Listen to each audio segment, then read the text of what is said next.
Hi అండి అందరికీ. నేనైతే సరుకులు తీసుకుందామని డీమార్ట్‌కి వెళ్ళాను. వామ్మో! సరుకుల రేట్లు చూసేసరికి నా గుండె జారిపోయింది. 3000 పెడితే ఒక మూట సరుకులు కూడా రాలేదు. దూలెక్కువయ్యి నేనైతే ఈ మష్రూమ్స్ అయితే పట్టుకొనొచ్చాను పోయిందని పోక. ఈ మష్రూమ్స్ వండడం అయితే నాకైతే అస్సలు తెలియదు. నేనైతే ఎప్పుడు వండలేదు. వీటిని ఎలా వండాలో తెలియక యూట్యూబ్‌లో ఆ వీడియో, ఈ వీడియో చూసి ఒక వీడియోకైతే ఫిక్స్ అయ్యి ప్రాసెస్ అయితే స్టార్ట్ చేసేసాను. వీటినైతే ఇలా పొట్టు అయితే తీసుకోవాలంట. శుభ్రంగా కడుక్కోవాలి. తీసిన తర్వాత నాకు వేస్ట్ అయితే చాలా వచ్చిందండి. సగానికి సగం వేస్టే పోయింది. వీటిని అయితే శుభ్రంగా కడుక్కున్న తర్వాత ముక్కలుగా కట్ చేసుకొని అయితే కడుక్కున్నాను. కొంచెం జీలకర్రను ధనియాలు అయితే కొంచెం వేయించుకొని గ్రైండ్ అయితే చేసి పెట్టుకున్నాను.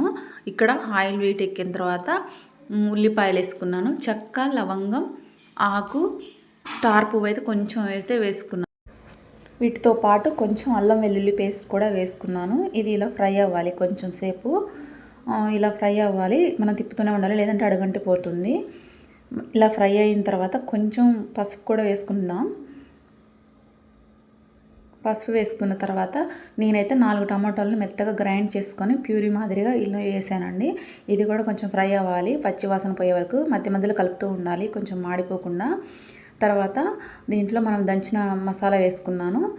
తర్వాత దీంట్లోకి కొంచెం సాల్ట్, కారం అయితే వేసుకుంటున్నాను. వేసుకున్న తర్వాత కొంచెం సేపు అయితే మూత పెట్టి మళ్ళీ కొంచెం మగ్గించుకోవాలి. తర్వాత 4 పచ్చిమిర్చీలు, మష్రూమ్స్ అయితే వేసుకొని ఉడికించుకోవాలి. దీంట్లో కొంచెం వాటర్ అయితే పోసుకొని ఉడికించుకోవాలి.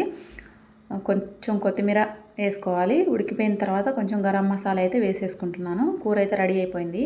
ఈ కూర చూస్తే టెంప్టింగ్గా ఉంది, స్మెల్ బాగుంది, తినాలంటే భయం వేస్తుంది. తిన్న తర్వాత నేను ఉంటానో లేదో కూడా తెలియదు. బతికుంటే మాత్రం నెక్స్ట్ వీడియోలో కలుసుకుంటాను. బాయ్.